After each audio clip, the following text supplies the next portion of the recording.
السلام عليكم ورحمة الله وبركاته. الحمد لله رب العالمين وصلى الله وسلم على نبينا محمد وعلى آله وصحبه ومن تبعهم بإحسان إلى يوم الدين وسلم تسليما كثيرا. أما بعد, حياكم الله وبياكم. Apologies, subhanallah, the laptop decided to restart at the very critical moment. Surah Yaseen. Aywa.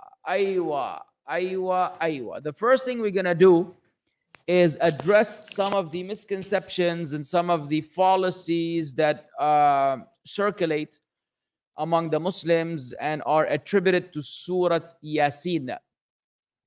So among the things that you might have heard at some point in your life is that Surah Yaseen, that everything has a heart, and the heart of Surah Yaseen, the heart of the Quran is Surah Yaseen in authentic narration, and that whoever recites it is as though he recited the Quran 10 times in authentic narration. Whoever recites Surah Yaseen in the night, he will wake up having been forgiven in authentic narration. Whoever consistently recites Surah Yaseen every night and dies, then he dies as a martyr in authentic narration. Whoever enters the graveyards and recites Surah Yaseen, then it will reduce their punishment, and he will get the equivalent reward of good deeds, fabricated in authentic narration. And we can go on for some time. People say that if you read Surah Yaseen, like it's Surah Yaseen is for whatever it is read for. Yaseen ma quri'at lah. Yani if you recite with the intention, like Surah, like Zamzam, if you recite it with the intention to be forgiven or to have something particular fulfilled, then all of these things will happen. Also an inauthentic narration. So as you can see, we have a lot of inauthentic narration circulating around Surah Yaseen. Books have been authored about the subjects and letters have been written regarding it. And, we take our deen from the Quran and the Sunnah with the understanding of the Salaf al-Salih. So all of these things make us realize that Surah Yaseen, in spite of its great message, in spite of it covering, matters of Tawheed and Qiyamah and resurrection and Hisab and accountability, beautiful. But all the things that are attributed to Surah Yaseen, such as these weak narrations, are to be completely dismissed. Many Muslims wind up memorizing Surah Yaseen because of these hadith. قدر الله ما شاء فعل. So now we will get right into the surah. تفضل يا Mussab, read. I don't know, wait. How many are you going to read? Read up until ayah number 6, please. Bro. Okay. Oh, my mic is on. Okay. أعوذ بالله من الشيطان الرجيم. بسم الله الرحمن الرحيم. ياسين والقرآن الحكيم إنك لمن المرسلين على صراط مستقيم تنزيل العزيز الرحيم لتنذر قوما ما أنذر آباؤهم فهم غافلون. Thank you. All right. Bismillah ar-Rahman ar-Rahim. In the name of Allah, most beneficent, most merciful. Yaseen, by the wise Quran. Indeed, you, Muhammad sallallahu alayhi wasallam, are among the messengers on a straight path. This is a revelation of the exalted in might, the merciful, that you may warn a people whose forefathers were not warned, so they are unaware. Let's see what the Shaykh rahimahullah says in commenting on these particular ayat. He says, هذا قسم من الله تعالى بالقرآن الحكيم الذي وصفه الحكمة. This is an oath by Allah the Exalted, and the oath is on the wise Quran, which is described with wisdom. وهي وضع كل شيء موضعه, and wisdom is to place everything in its appropriate location. It is to put things in the appropriate place. That's a better way to put it. It is to place things or to put things in the appropriate place. وضع الأمر والنهي في المحل اللائق بهما. For example, وضع الأمر والنهي, for example, placing commands or prohibitions in the place that is suitable for them. ووضع الجزاء بالخير والشر في محلهما اللائق بهما, and placing compensation for good and for evil in their appropriate place. فأحكامه الشرعية والجزائية كلها مشتملة على غاية الحكمة. So then the legislative and the judicial rulings, all of them encompass the epitome of wisdom. ومن حكمة هذا القرآن أنه يجمع بين ذكر الحكم وحكمته. And part of the wisdom of this Quran is that it combines and it connects between the ruling and the wisdom behind the ruling. فينبه العقول على المناسبات والأوصاف المقتضية لترتيب الحكم عليها. So it notifies or it brings to the attention of the minds the occasions and the associated descriptions that necessitate that ruling. But what is the wisdom behind them? What is the wisdom behind them? ويسألونك عن الخمر والميسر, and they ask you concerning alcohol and gambling. قل فيهما نفع للناس. Say in them is a benefit for people. وإثمهما أكبر من نفعهما. But their harm is greater than their benefit. So Allah mentioned the wisdom behind the prohibition, for example, of one of the wisdoms behind the prohibition of alcohol and gambling. نعم. ومن حكمة هذا القرآن, نعم, إنك لمن المرسلين. Now, هذا المقسم عليه. So the first part was the oath. Yaseen, حروف مقطعة, we don't know what they mean. And it's not from the names of the Prophet Muhammad عليه الصلاة والسلام, just for the record. والقرآن الحكيم is the qasam. This is the oath. What is جواب القسم? What is that oath about? What is that oath about? إنك لمن المرسلين. هذا المقسم عليه. This is what that oath is established on. وهو رسالة محمد صلى الله عليه وسلم. It is the message of the Prophet Muhammad عليه الصلاة والسلام. وأنك يا محمد من جملة المرسلين. And that you, O Muhammad, is from among the messengers. فلست ببدع من الرسل. You're not an innovation among messengers. You're not the first messenger to come along where people don't know what's going on. وأيضا also فجئت بما جاء به الرسل من الأصول الدينية. You have only brought forward what the other messengers have brought forward of the fundamental religious matters. وأيضا and also فمن تأمل أحوال المرسلين وأوصافهم وعرف الفرق بينهم وبين غيرهم. Whoever reflects and ponders upon the affairs of the messengers and their descriptions and identifies the differences between them and between other than them, عرف أنك من خيار المرسلين بما فيك من الصفات الكاملة والأخلاق الفاضلة. Then that person will surely know that you are from among the best of messengers because of the perfect qualities and the noble character that you have. And again, perfect according to human standards. ولا يخفى ما بين المقسم به وهو القرآن الحكيم وبين المقسم عليه وهو رسالة الرسول محمد صلى الله عليه وسلم من الاتصال. And it shouldn't be ambiguous or hidden or concealed or unnoticed the connection between the wise Quran, which is the actual oath, and what the oath is about, which is the message of the Prophet Muhammad alayhi salatu wasalam. The connection between them is evident. وأنه لو لم يكن لرسالته دليل ولا شاهد إلا هذا القرآن الحكيم. That had there not been as an evidence and as a witness regarding his message except this wise Quran, لكفى به دليلا وشاهدا على رسالة محمد صلى الله عليه وسلم. That would have been sufficient. That would have been sufficient as an evidence and as a witness about the message of the Prophet Muhammad عليه الصلاة والسلام. بل القرآن العظيم أقوى الأدلة المتصلة المستمرة على رسالة الرسول. Rather we say this magnificent Quran is among the strongest connected continuous evidences about the message of the Prophet Muhammad عليه الصلاة والسلام.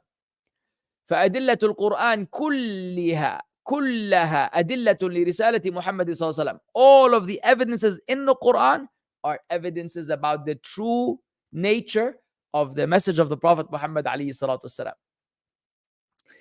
ثم أخبر بأعظم أوصاف الرسول الدالة على رسالته. Then Allah Azza wa Jal mentioned the greatest characteristics or attributes of the Prophet Muhammad ﷺ which indicate his messengership. وهو أنه على صراط مستقيم, and that is that he is upon a straight path, معتدل, balanced, موصل إلى الله وإلى دار كرامته, and it is connecting to Allah and to his abode of honor. وذلك الصراط المستقيم مشتمل على الأعمال, and وذلك الصراط المستقيم مشتمل على الأعمال, and that straight path encompasses and includes أعمال, deeds. وهي الأعمال الصالحة المصلحة للقلب والبدن والدنيا والآخرة, and it is the righteous deeds which rectify the heart and the body, the worldly life and the life to come. والأخلاق الفاضلة المزكية للنفس المطهرة للقلب المنمية للأجر, and the noble characteristics which purify the self and which purify the soul and which purify the heart, and it also causes the reward to prosper and increase. فهذا الصراط المستقيم, so this straight path, الذي هو وصف الرسول عليه الصلاة والسلام, which is the very description of the Prophet عليه الصلاة والسلام, ووصف دينه الذي جاء به, ووصف دينه الذي جاء به, and it is also the description of his religion which he has brought basically from Allah subhanahu wa ta'ala. فتأمل جلالة هذا القرآن الكريم. The Shaykh said, so reflect, ponder and observe the jalala is basically the loftiness or the reverence of this noble Quran. كيف جمع بين القسم بأشرف الأقسام على أجل مقسم عليه, how it combined making an oath by the greatest of things upon the most noble of things. وخبر الله وحده كاف, and Allah's information is sufficient. ولكنه تعالى أقام من الأدلة الواضحة والبراهين الساطعة في هذا الموضع على صحة ما أقسم عليه من رسالة رسوله ما نبهنا عليه وأشرنا إشارة لطيفة لسلوك طريقه. Yet in spite of that, Allah Azza wa Jal established clear-cut evidences and proofs in this context about the truthfulness of what he has made an oath about, and that is the message of the Prophet Muhammad alayhi salam, that which the Shaykh said we have already notified and indicated and alluded to gently in the so that you could basically travel upon that path. وهذا الصراط المستقيم, and this straight path, تنزيل العزيز الرحيم, فهو الذي أنزل به كتابه وأنزله طريقا لعباده موصلا لهم إليه. So it is he, Allah Azza wa Jalla, who has sent down his book, and he has sent it down as a path to slaves that will lead them to him. فحماه بعزته عن التغيير والتبديل. So Allah protected it and preserved it with his might. Allah Azza wa Jalla with his might protected it from being distorted and from change and from alteration. No one is able to change the book of Allah. No one is able to change the book of Allah. And you know that it's been 1400 plus years, to be specific, 1445 years from the hijrah of the Prophet ﷺ. And the hijrah was in which year? The 13th year of Nubuwah. So add another 13, talking about 1458, around 1458 years, lunar years, since this Quran has been revealed, and never ever were the disbelievers able to change a single letter in the Quran. That is amazing. That is so amazing. Do you know what a great source of joy and pleasure and satisfaction, and what a reinforcement to your iman that is? Do you understand the gravity and the magnitude of this fact that cannot be ignored? It cannot be dismissed. It cannot be looked down upon. It is such a massive, massive deal. It is such a mind-boggling reality that they have never managed, in spite of their hatred of Islam and their fear of Islam spreading and Islam basically creeping into their countries and taking over their European Western countries, and they're losing their minds trying to eradicate Islam and Muslims. It's like there's all this Islamophobia all over the place, and they've used any means necessary to try to mislead us and to try to detach us from our religion. And they could have basically bypassed all of these efforts by merely changing the Quran, because that would, in essence, uh, be a response to the challenge Allah gave in Surah Al-Baqarah, that you will not be able to change the Quran. فَإِن لَن تَفْعَلُوا فَإِن لَمْ تَفْعَلُوا وَلَن تَفْعَلُوا, you will never be able to change the Quran. Then they would have basically been able to eradicate Islam, because the challenge would have been met. But nope, nothing. Allah with His might has protected this book from any change, from any substitution, from any alteration. Alhamdulillah for Islam, Alhamdulillah for the Quran, and Alhamdulillah for the Prophet Muhammad alayhi salatu wassalam. ورحم به عباده رحمة اتصلت بهم حتى أوصلتهم إلى دار رحمته. And Allah Azza wa Jal used this Quran to show mercy to His slaves in such a manner that will help them reach His abode of mercy. ولهذا ختم الآية بهذين الاسمين الكريمين العزيز الرحيم. That's why Allah Azza wa Jal concluded this ayah with these two noble names of His, the one who is exalted in might and the merciful. فلما أقسم تعالى على رسالته وأقام الأدلة عليها. After Allah made an oath about the message of the Prophet ﷺ, and He established the proofs for it, ذكر شدة الحاجة إليها واقتضاء الضرورة لها. Allah mentioned then the dire need for it and the necessity for it. فقال لتنذر قوما ما أنذر آباؤهم فهم غافلون وهم العرب الأميون. Who are those people? Because we discussed this also yesterday in Surah Fatir. Was it Fatir? And some of you got confused at the end about this reality. Like, how is it that the Prophet ﷺ, his people never received the message before, when we say that every nation has had a messenger? So these are the Arab ummiyun, the illiterate, unlettered Arabs. الذين لم يزالوا خالين من الكتب عادمين الرسل, who always had been without a revelation, without a scripture, and without messengers. The Arabs, the illiterate, unlettered Arabs specifically. قد عمتهم الجهالة وغمرتهم الضلالة. Subhanallah. They have been encompassed by ignorance and they were immersed in deviance. وأضحكوا عليهم وعلى سفههم عقول العالمين. And they became a laughing stock. They became a laughing stock where people were laughing at their stupidity, the stupidity of their minds. They became like a source of laughter for the world because of their safah. Safah is basically feeble-mindedness and stupidity and idiocy. فأرسل الله إليهم رسولا من أنفسهم يزكيهم. So Allah sent to them from among themselves a messenger who purifies them.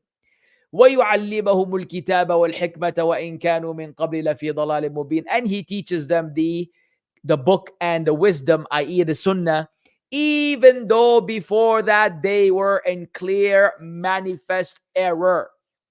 فينذر العرب الأميين ومن لحق بهم من كل أمي. So He therefore warns the unlettered Arabs and whoever, the Bedouins basically, and whoever follows them from among the unlettered people. ويذكر أهل الكتاب بما عندهم من الكتب. And also reminds the people of the scripture what they have from the scriptures.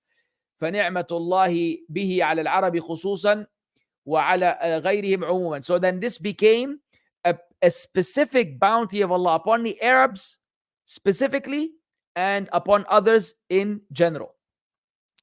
Ayah 7 onwards, Ya Hajj.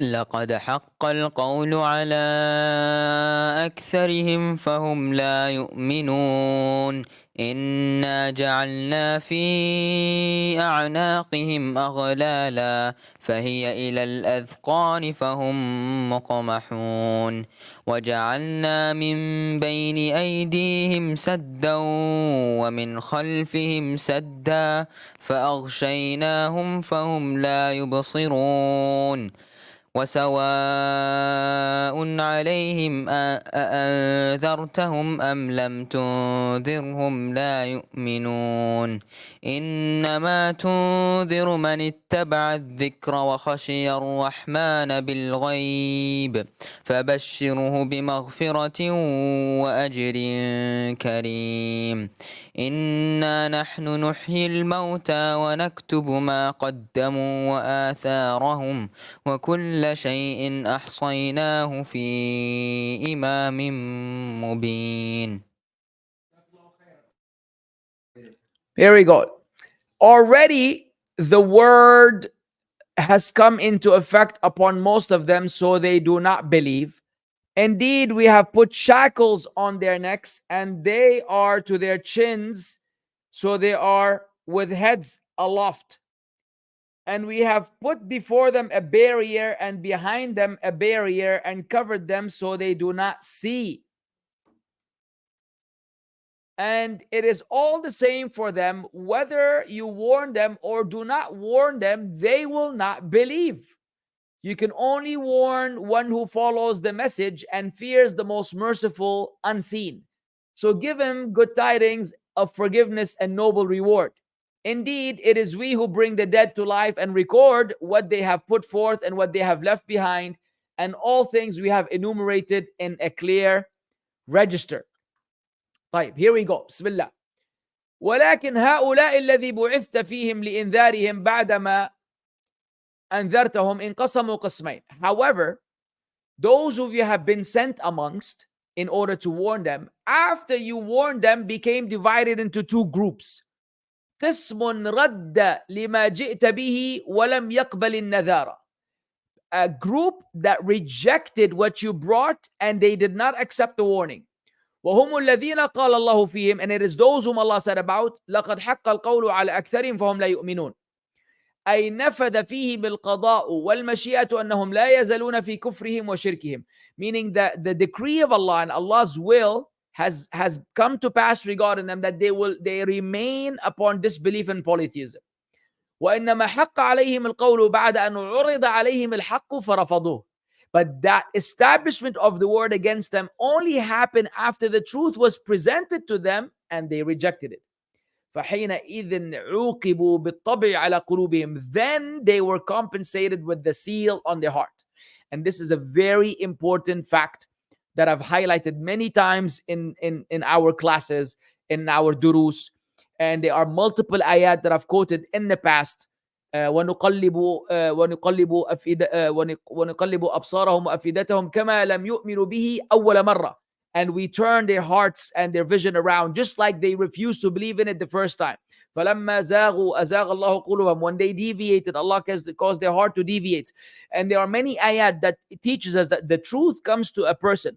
They reject the truth, even though they had everything made sense, everything registered. They reject the truth. They get punished by Allah, where their hearts are sealed, so they no longer accept the truth.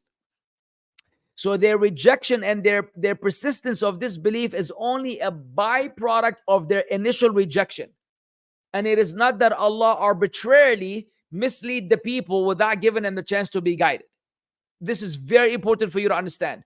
So whenever you meet a disbeliever that has been a disbeliever his whole life, and no matter how much you give him da'wah, it doesn't register, understand that at some point they made that initial rejection and that they were punished by Allah for having rejected the truth, so that now they no longer submit to the truth. So it is only a byproduct of their initial choices and their initial decisions. Very clear? I hope this is very clear. Naam. So that's what the Shaykh said. فَحِينَئِذٍ عُوقِبُوا. Then they were punished with that seal on their hearts, meaning they don't understand anymore. وَذَكَرَ الْمَوَانِعَ مِنْ وُصُولِ الْإِيمَانِ إِلَى قُلُوبِهِمْ. That Allah mentioned, what are these preventives that are preventing the iman from reaching their hearts? فَقَالَ إِنَّ جَعَلْنَا فِي أَعْنَاقِهِمْ أغلالا, we have put shackles on their necks. Huh? وهي جمع غل, and أغلال is the plural of غل. والغل ما يغل به العنق, and غل is that which surrounds the neck, that which basically becomes a shackle around the neck, anything that surrounds the neck and tightens it. فهو للعنق بمنزلة القيد للرجل. So for the neck, it is equal to the chain, the handcuffs or the leg cuffs that they put on the prisoner. You know, you see the prisoner, especially those, you know, with for who are like extreme criminals that are like in what do you call it? The people that are considered dangerous to even other prisoners, they have shackles in their feet. So the same way the leg cuffs, they cover your ankle or above the ankle. Similarly, this is for the neck. وهذه الأغلال التي في الأذقان عظيمة قد وصلت إلى أذقانهم. So these shackles that are in the necks are actually huge, so much so that it's making it all the way to their chins. So the shackle is so big that it's making it all the way to the chin. فعظيمة قد وصلت أذقانهم ورفعت رؤوسهم إلى فوق. So it keeps it like this. So you have a big shackle that is basically reaching your chin, so their heads are perpetually basically looking upward. Subhanallah. فهم مقمحون, so their heads are kept aloft. أي رافعوا رؤوسهم من شدة الغل. So they are forced to keep their heads up from the tightness and the size of the shackle.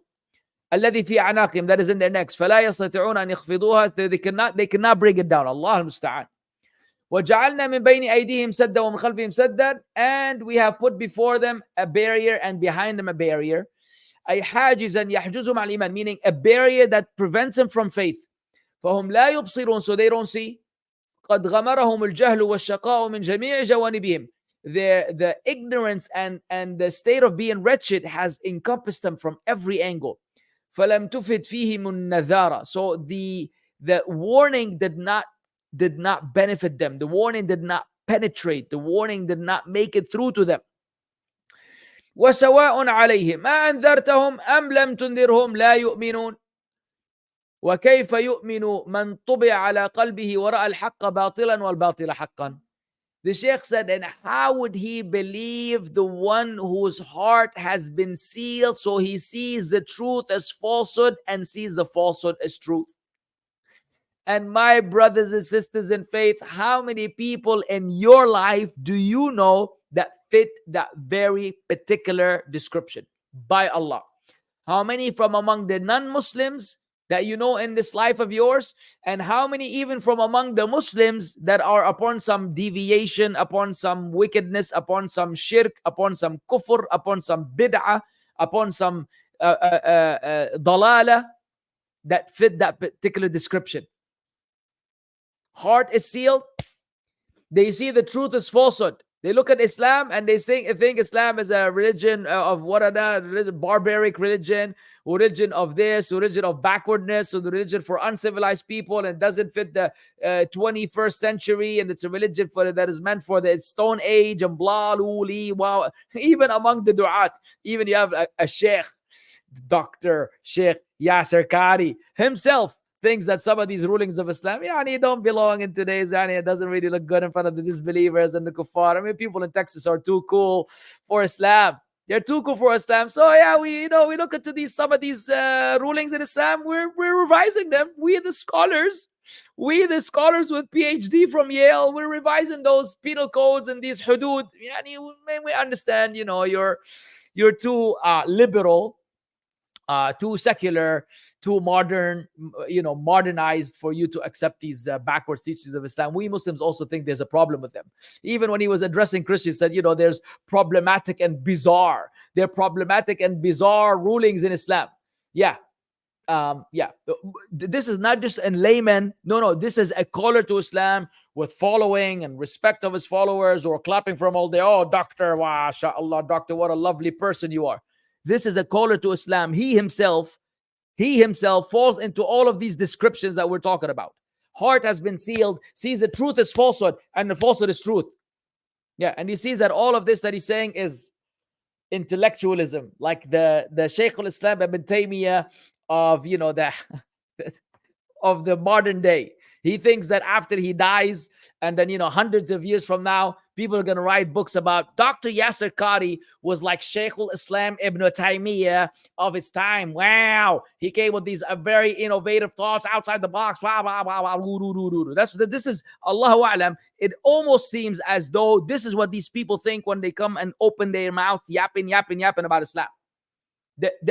And when you really study Islam, and if you have the basic fear of Allah, 5% taqwa of Allah, you will reject any such statement from a so-called caller to Islam. But because we are brainwashed, we attack the people that supposedly attack him and defend a person like this in spite of him compromising the most basic fundamental teachings of Islam. أَفَحُكْمَ الْجَاهِلِيَّةِ يَبْغُونَ? Do they look and seek the ruling of the people of Jahiliyyah? وَمَنْ أَحْسَنُ مِنَ اللَّهِ حُكْمًا? Who is better than Allah Azza wa Jal in judgment? For people who understand, for people who have certainty, for people who fear Allah. We're living in very strange times. Callers to the truth are marginalized, belittled, talked down upon, with zero exposure, little exposure. They're fought against in every way, shape, or form. We're the bad people, we're the bad guys, because we call to the way of the Salaf. We are the ones dividing the Ummah. We are the ones who, we are the ones who are causing corruption among the Ummah. And all we do is warn against Fulan and warn against Fulan. And this is such a bad thing. It's such a bad thing that you're helping and warning the Muslims from deviant ideas and deviant ideologies. Oh, such a bad guy. And then the people that promote this, this false unity. Oh, let's unite. Oh, the Muslim Ummah is doing great. Oh, mashallah, look what a lovely bunch we are. Yalla, let's all come together and do a hula hoopa, bula boopa. Adi. Those are the people with 1 million followers, 1.5 million. We just bring a bunch of people in the podcast and talk. What do you think? What do you think about marriage? Huh? What do you think about, the intimate sexual relations, behind closed doors? Huh? What about this for a topic? Huh? Let's talk this. Let's talk about this. Yeah, let's bring this ignorant person, that ignorant person, that ignorant person. Oh, we need to bring sisters. Wearing hijab, not wearing hijab, that doesn't matter. They don't have to wear hijab. تعالي يا شيخة. تعالي جيبي 4-5. Let's sit together. And this is, this is Islam. This is da'wah. 1 million something followers. You say, Yaqi, these Muslims who are following these people, do they really not understand what the heck's going on? Do they really not understand what's going on? This is the da'wah right now. These are the people with followers and exposures. The exposure, the people that are misleading the ummah with false teachings about Islam. They have the biggest number of following. And they make money out of you. And on top of all of that, these are the people that are making buckloads. They're making dollars. Some of them, even when they are doing this, what do you call it? When you collect money. When they do that, what do you call it? Fundraising. They get a portion. They get a percentage of the fundraising money that the people pay. Can you imagine? Can you imagine caller to Islam who comes in the beginning of the video? Oh, they're building a masjid in Gambia. And yalla, help us. We're trying to reach 400,000 pounds in order to establish the masjid. You know that depending on the video that they do, they get a percentage of the fundraising money. This is another calamity. Ads with haram. Adi. All of this is adi. Let the world. Oh, super chat. Thank you, Amatullah. Super chat. Let's not even go there. Yani, wallah al-azim, the scales have been flipped inside out, upside down. The left is right, directly what Allah Azza wa Jalla is saying. We are how can a person understand when his heart has been sealed so that the truth, ra'a al-haqqa batilan, he sees the truth is falsehood. We the Salafiyya, we the callers of Salafiyya, we are the people of falsehood. Wal batila haqqan, and he sees the falsehood that they're upon of this false unity and deceiving the ummah and compromising the deen of Allah Azza wa Jalla. This is to be the truth. This is to be, the way forward. Hey, ilallah al-mushtaka. إلى الله المشتكى. والقسم الثاني الذين قبلوا النذارة وقد ذكرهم بقوله إنما تنذر أي إنما تنفع نذارتك ويتعظ بنصحك من اتبع الذكر. Now pay attention to the other side. So as for the other group is those who have accepted the warning. And Allah mentioned them by saying, verily, those who will be warned, you're only warning those who will benefit from your warning and take an admonishment from your advice. من اتبع الذكر أي من قصده اتباع الحق وما ذكر به. The person whose intent is to follow the truth and what he's been reminded of. وخشي الرحمن بالغيب, and he fears Allah in the unseen. أي من اتصف بهذين الأمرين, whoever's been described with these two traits. القصد الحسن في طلب القصد الحسن في طلب الحق, the good intent in seeking the truth, أو القصد الحسني مضاف إليه. وخشية الله تعالى, and the fear of Allah عز وجل. فهم الذين ينتفعون برسالتك ويزكون بتعليمك. It is those people that will benefit from your message, and they will increase and purify themselves with your teachings. وهذا الذي وفق لهذين الأمرين, the person who's been given success to these two matters, may Allah make us among them, Ya Rabbil Alameen. فبشره, then give him the glad tidings, بمغفرة لذنوبه, with the forgiveness of the sins. And wallahi, I am sinner. Wallahi, I am a sinner. And the fact that I commit sins, or I've committed sins, or each and one of us has committed sins, wallahi, does not take away from the truth that we are calling to. That it be clear and known. Because Allah promised that if you do all this, Allah will forgive you sins, meaning you will have sins. Meaning the people that fear Allah in the unseen will fail in fearing Allah in the unseen. And the people that seek the truth will fall short in attaining and following the truth. That's why Allah promised them with forgiveness, because they will be shortcomings and they will be sinfulness. وأجر كريم, and a great noble reward, لأعماله الصالحة ونيته الحسنة, because of his good deeds and his good intentions. إن نحن نحيي الموتى أي نبعثهم بعد موتهم لنجازيهم على الأعمال. Meaning we resurrect and we send forth the dead after they die in order to compensate them for their deeds. وَنَكْتُبُ مَا قَدَّمُوا مِنَ الْخَيْرِ وَالشَّرِّ, and we will enumerate whatever they've put forward, whether good or evil, whatever we will record it, basically, whatever they have done. وَهُوَ أَعْمَالُهُمْ الَّتِي عَمَلُوهَا وَبَاشَرُوهَا فِي حَالِ حَيَاتِهِمْ, and this is in reference to the deeds that they have done and they engaged in the state of their lives. Notice, guys, we had 90 viewers literally 1 minute ago, because they assumed that this is the time in the Q&A. They saw that I'm still doing the tafsir. Now we're down to 77. So we lost 13 people who don't bother, who don't care if I'm doing actual tafsir of the Quran, because it's not Q&A yet. They're gone. I will never understand these people. No matter what you explain to me, it will never make sense to me. Allahu Akbar. وهي آثار الخير وآثار الشر التي كانوا هم السبب في إيجادها في حال حياتهم وبعد وفاتهم. And the consequences of their good and the evil, which they were the reason behind its existence, both in their lives and after their death. وتلك الأعمال التي نشأت من أقوالهم وأفعالهم وأحوالهم. And those deeds which were a byproduct of their statements, their actions, and their affairs. فكل خير عمل به أحد من الناس بسبب علم العبد وتعليمه أو نصحه أو أمره بالمعروف أو نهي عن المنكر أو علم أو دعوة عند المتعلمين أو في كتب ينتفع بها في حياته وبعد موته أو عمل خيرا من صلاة أو زكاة أو صدقة أو إحسان فاقتدى به غيره. That's the long translation, but give me a second. Listen to this now. So every good that a person does from among the people because of the knowledge that he has, or because of teaching, or because of advising, or because of enjoining what is good, or forbidding what is evil, or because of a knowledge that he had placed among his those who are learning, among the students, or in a book which the people benefit from after his life and after his death. أو عمل خيرا من صلاة أو زكاة, or he has done any type of good, whether it is salah or zakah, أو صدقة or charity, أو إحسان فاقتدى به غيره, or he did any type of good and the people took him as an example, أو عمل مسجدا, or he built a masjid, أو محل من المحال أو محل من المحال التي يرتفق بها الناس وما أشبه ذلك, or he or built any kind of place where people can rest or people can benefit from in any way, shape, or form.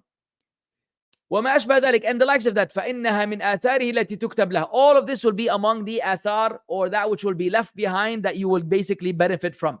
Subhanallah. من وأجر نعم وكذلك عمل الشر, but also the doer of evil.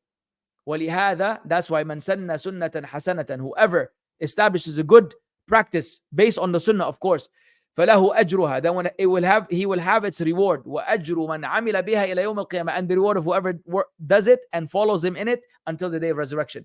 ومن سن سنة سيئة. And whoever establishes a bad practice based on a bid'ah, فعليه وزرها. Then upon him is its sin.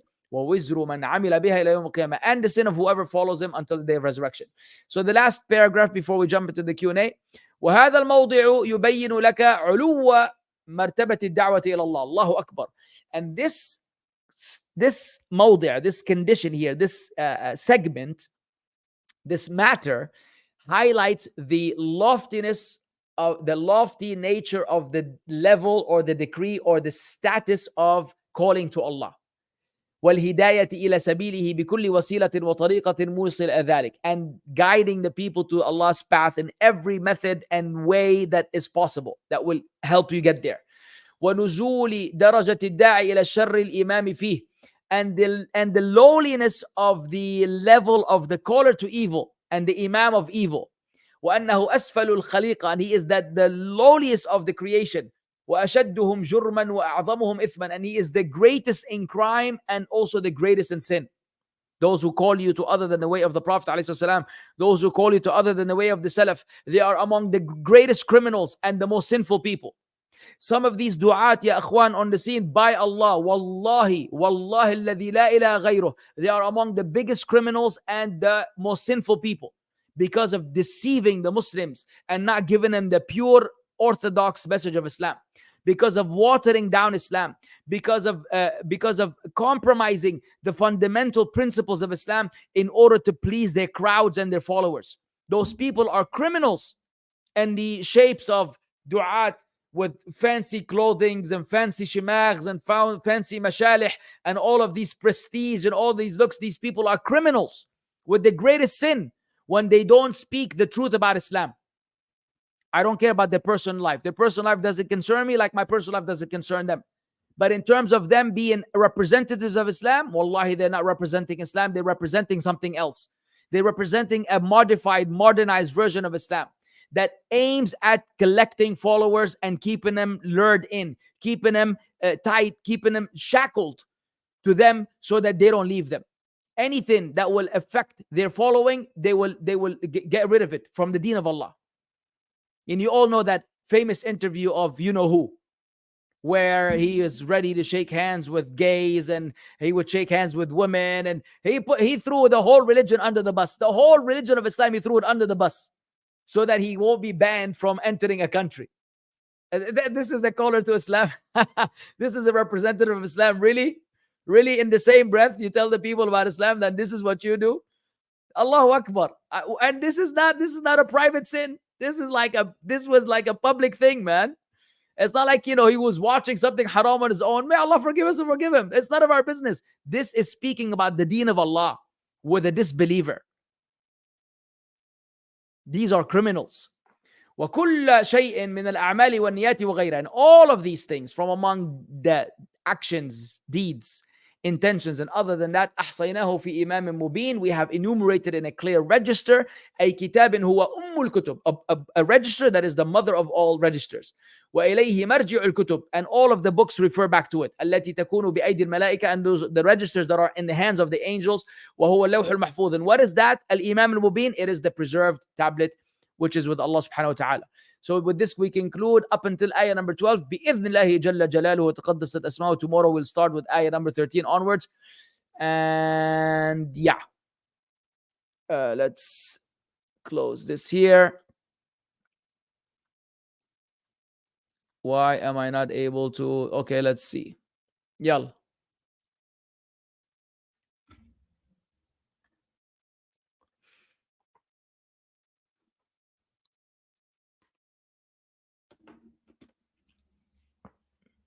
Ustad, do you have any advice on regarding mixed ethnicity, revert marriages, and raising kids in this if their language culture is important to them?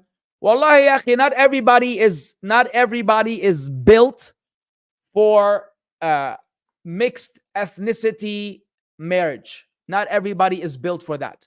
That's what I've experienced from my life. From my personal life, i.e., my personal engagement with Muslims and people from different backgrounds, different races, different cultures that married each other. It's a very tricky matter. It is not for everybody. It is not for everybody. Some, if you have a cultural family, very strongly cultured family, or if you yourself is a very cultural person, you will struggle big time in adapting to another culture. You will struggle big time in adapting to another culture. So some people are flexible and easygoing, knock yourself out. Some people are not, don't get into it. Marry someone from your own culture just so you can cut through the chase. There's issues of cuisine, there's issues of behavior, there's issues of family relationship. You know, certain cultures, they treat their parents a certain way, and the other culture, they don't treat their parents the same way. So they found their spouse treating their parents in such a way where it's reaching into their own relationship. It's affecting their own relationship and its healthiness.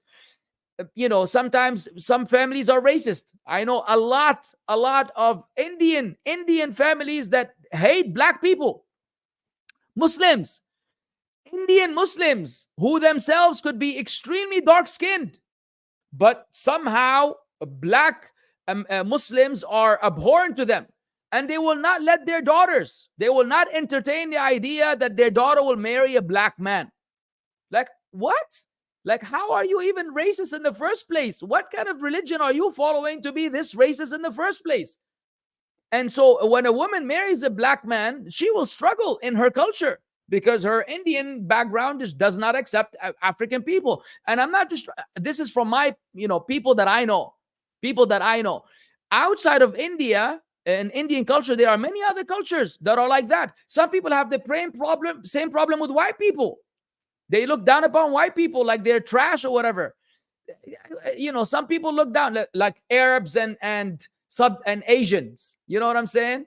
Like among the Arabs, many of them also they don't understand how someone could marry someone from Southeast Asia, from those countries. And I've had a personal experience with those people. So you gotta have to calculate all of that and make sure that you're able to deal with the baggage and the backlash that comes along with that. And if you're able to do so, go ahead. Otherwise, play it safe. Now, here we go again. No, skip. These people whose hearts are indefinitely sealed, how does it relate to us? Are we to persist patiently on da'wah to them, or at some point leave them to their No. You don't ever leave them to their dalal, because you don't know when their affair will change. Allah Azza wa Jal is muqallib al-qulub, yuqallibuha kayfa yasha. Allah is the turner of the hearts. He turns it however He wills. Your job, just like the Prophet ﷺ continued to give da'wah to Abu Talib until his deathbed, your job and my job is to continue to give him da'wah until their deathbed or our deathbed. Now, whether or not they accept it is besides the point. Now,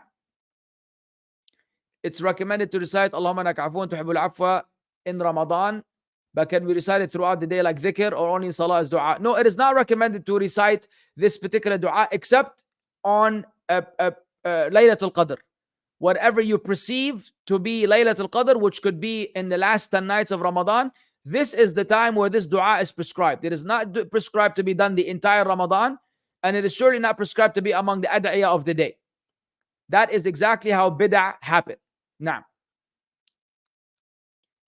a sister and her husband have lived apart for years due to his job. There was never a chance to bring the family with him. After istikhara, he chose to quit to be with their children. Even without a new job, waiting back home, while she trusts in Allah, she's still fearful of the future sometimes. Will you please give him advice so I can share with her? Wallahi, if the brother's trying to, I don't have enough information, but what I'm saying is, Inna Allah huwa al-razzaqu dhul quwwati al-mateen. Allah Azza wa Jal is the provider. وَمَن يَتَّقِ اللَّهَ يَجْعَل لَهُ مَخْرَجًا. Whoever fears Allah, Allah will make a way out for them, and وَيَرْزُقُهُم مِنْ حَيْثُ لَا يَحْتَسِبُ. Allah will provide them from places they don't expect. Put your trust in Allah Azza wa Jal and be patient and see how it plays out. Now,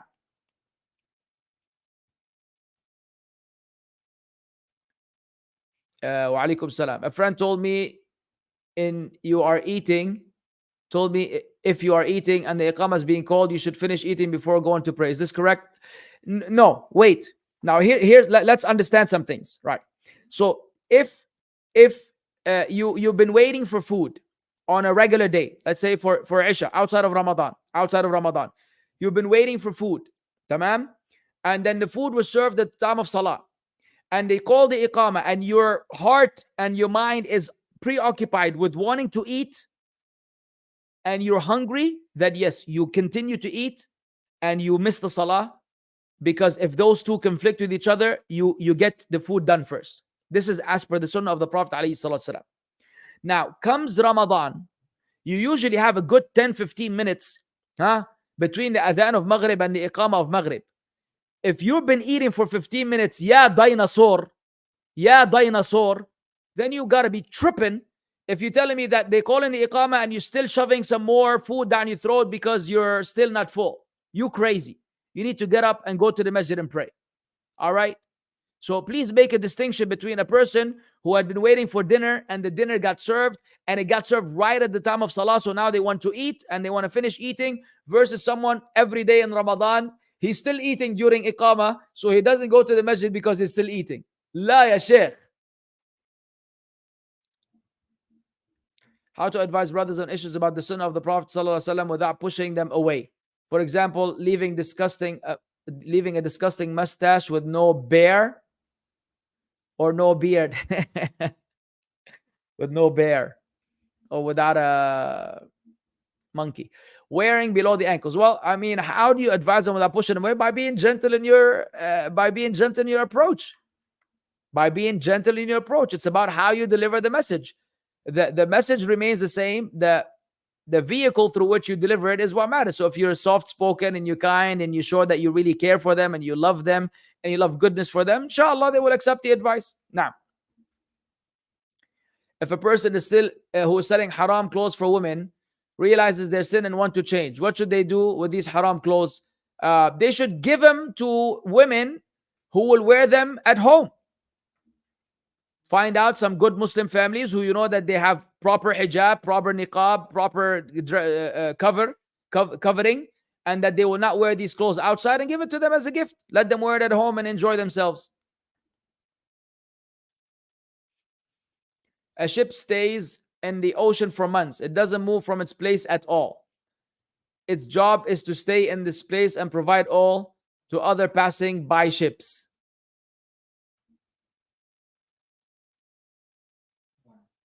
Okay, where's 2? Basically, it's a filling station in the middle of the ocean. So will the people of that ship shorten their prayer? Yeah. Obviously, they're traveling, no? They don't live. Do they live in that ship? This is their place of residency? They stay there for years on end?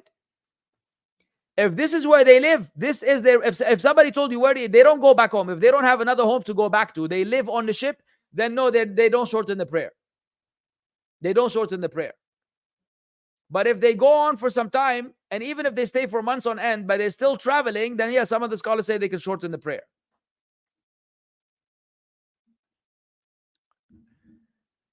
The act of sitting behind the Imam who's leading while sitting abrogated in the later part of the Prophet Muhammad ﷺ. How should we pray behind such Imam? Wait.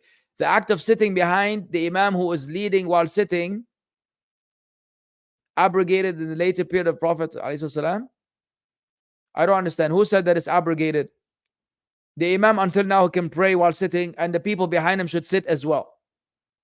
If the Imam leading the Salah is sitting, then the Musallin behind him sit as well. Who said it was abrogated? I'm not aware of this abrogation. Barakallah fiqh. Please bring the evidence for this nasikh wal mansukh.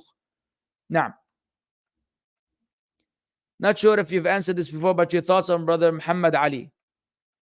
I don't know much about him. I've seen some of his videos, and but I don't have enough information to assess. May Allah reward him for whatever good he does. But usually our concerns are not related to some of the arguments that we make against the non-Muslims. Our concerns will come when it comes to the matter of aqidah or the manhaj of the Khawarij. Does he have any Khariji tendencies? Does he have any, Ash'ari beliefs? It's those matters that are usually hidden and unknown, and they pop up one day in one video, in 1 minute of a video that most people don't know about. And I haven't come across anything, so I would just hold back in commenting because I don't know enough. Now, If one has to have a bank account and accumulate small interest and the bank doesn't agree to turning it off, can he give the amount in charity? No. This is not charity. Inna Allah tayyib. Allah is pure. وَلَا يَقْبَلْ إِلَّا طَيِّبٍ. And He will only accept that which is pure. That money is given for public services, for building bathrooms, building roads, building bridges. It is given off. And when the person gives it off, should not expect any reward for it.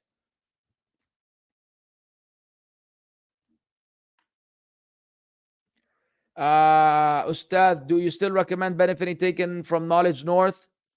Oh, wallahi, the brother from Knowledge North, yani he in this issue of Palestine, I personally disagree with a lot of his stances. I disagree with a lot of his stances on these issues. So I would also be concerned. Wallahi, the brother is a very kind brother. I speak to him occasionally on WhatsApp. We are in touch, and I haven't really shared with him my concerns, which is my fault and my shortcoming, just because I have priorities. But yes, I am definitely concerned with some of his stances and some of the people he's been promoting ever since the issue of Gaza has come to light. So no, I don't make that same recommendation I have made in the past.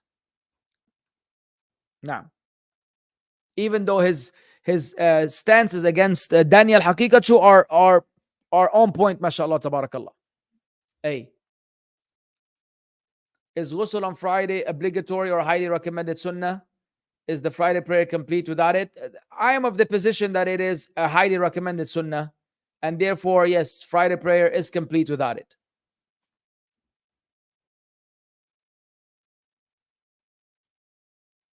At least we get to entertain this brother once. Is it okay to do a gift exchange for Eid when you put names in a hat or a random generator or the like, and you keep who you've picked a secret and buy them a gift? What? What is that, man? I don't understand what that is. And they find out when you give them a gift on Eid, it's you who had them. Would this be imitating the kuffar, like Secret Santa or something? It sounds like it. That is definitely not an Eid tradition, man. That is definitely not an Eid tradition. Even in my kufr life that I led before, still didn't come across something so silly. So this is the next level of silliness in terms of how to go about getting gifts or giving gifts. And so, yes, it definitely seems to be falling under imitating disbelievers. And that's not from the practice of the Salaf. Anything that the Salaf didn't do, Ya akhi, leave behind. Ya akhi, leave behind. Ya akhi, leave behind. Yani the people want to bring some Ramadan decoration or Ramadan lights or bling bling or ding ding or ming ming or shing shing. Anything to do like the kuffar. Ya akhi, what the Salaf didn't do, don't do. What the Salaf didn't do, don't do. Why can't we leave? Why can't we keep life simple? Why do we have to complicate our lives? All the people, instead of putting a Christmas tree, they put a crescent, and they put gifts under it for Eid. All you okay with the money? God, that is the Eid gift. Ya khalas, ya stop. Who you fooling, ya ibni? Ya ibni, stick to the way of the Sahaba. Wallah, they had the best lives, and they were the happiest people, and Allah was pleased with them, and they were pleased with Allah. Why do you have to copy these disbelievers and these foolish people? Have some appreciation and dignity and pride in the way of the Salaf. What they did, do. What they didn't do, don't do. Wallahi, and what they did was all the khair, and what they left alone was all the evil. If you only trusted, subhanallah. Does ithm mean harm or sin in the ayah about khamr?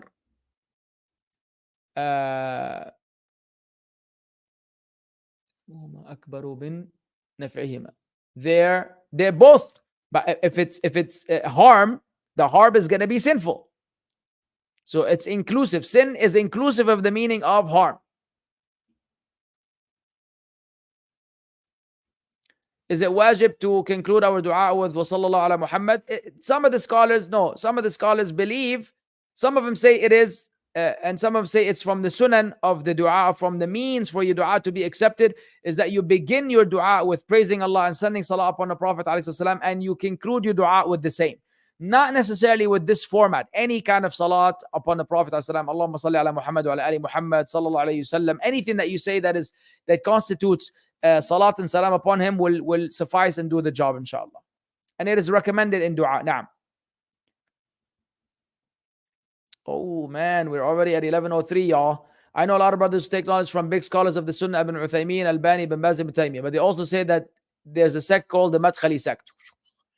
They say that Rabi' al-Madkhali deviated from the teaching of these big scholars. Why? Yeah, especially in how to deal with the rulers. They also say the big scholars we have now in Saudi Arabia follow Rabi' al-Madkhali and don't follow the big scholars I mentioned before. Are we aware? Are you aware of that? Of course. Of course I'm aware of that. That's a bunch of baloney, 100th level. That is a bunch of baloney. And even though I'm not a student of Sheikh Rabi' al-Madkhali, nor do I usually promote his work, nor do I do his, when I cover a book, I don't do the sharh of Sheikh Rabi' al-Madkhali. I don't usually really promote him on my channel. I acknowledge him as one of the ulama. I have some reservations about some of his stances in terms of whom he warned against at some point in time. That's normal. But to claim that there's such thing as a Madkhali sect and that he deviated from the way of the big scholars in terms of the dealing with the rulers, all these are lies that Daniel Hakikachu and his clan followers have invented in order to do what the people of Bid'ah have been doing all their lives. They first call you Wahhabi, now they call you Madkhali, then they call you Jami, and they continue to come up with names to deviate the people and to mislead them from the path of Allah. We follow the same way of the righteous predecessors.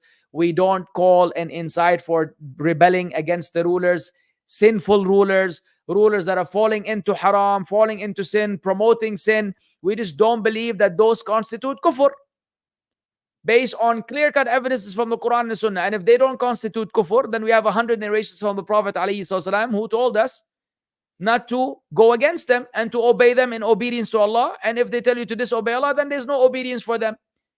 Is it rocket science? No. Is it simple and straightforward? Yes.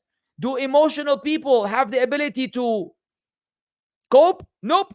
They can't cope with the simplicity of the deen. They have to get philosophical and emotional, and they have to, speak ill about the rulers because that's what they do for a living.